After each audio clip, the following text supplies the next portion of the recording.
Хабаровский край стал первым в Российской Федерации регионом, где собственники массово сами увеличивают взносы на капитальный ремонт общедомового имущества.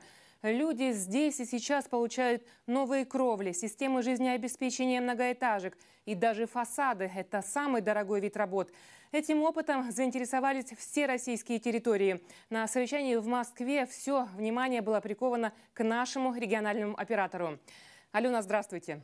Здравствуйте. Спасибо, что по приезду из Москвы пришли к нам в студию. Я знаю, что был поднят вопрос о капитальном ремонте маленьких домов, потому что действительно у людей не хватит даже физически денег собрать на апгрейд своего общедомового имущества. Им что можно предложить? Но на сегодняшний день, да, такие вопросы поднимались в Москве, и наш доклад заслушивали. Он очень большой интерес вызвал у других территорий. На сегодняшний день я знаю, что многие просят им выслать наши порядки, выслать наши расчеты, как мы пришли к этому. И по маленьким домам я сделала акцент на докладе, потому что понимаю, что на сегодняшний день это у нас дома, которые возвратность обеспечивают очень долгий период.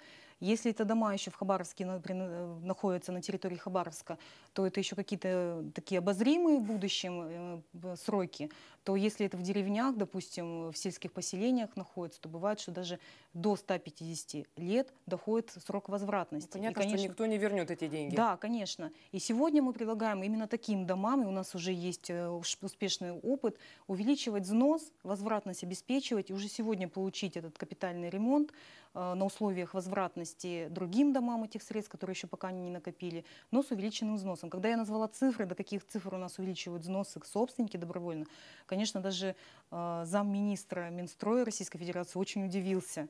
Когда я ему назвала, у нас сегодня самый большой рекорд, это в Бикине увеличил дом, собственники дома до 42 рублей 20 копеек за квадратный метр. А что еще приковало внимание в Москве, вот из нашего опыта, что было особо подчеркнуто? Из нашего опыта на сегодняшний день именно работа с собственниками. То есть, когда я рассказала, как мы ходим на собрания, как мы людям поясняем, объясняем, про тот проект, который существует у нас, и вот мы буквально весной проводили, это «Вектор ЖКХ+», как мы собираемся в библиотеках по краю, люди с нами в блиц-опрос нас спрашивают, и мы сразу же им отвечаем на какие-то наболевшие вопросы и даем советы практически, потому что на сегодняшний день даже кто с библиотеки вышел, на следующий день, в понедельник, позвонили нам, и сегодня уже, допустим, вот в Амурске у нас уже лифт ремонтируется. То есть практическая помощь. Спасибо большое, что пришли к нам на наше Блиц-интервью. Спасибо вам. На сегодня это все. Узнавайте больше об экономике, ведь она первична. Удачи!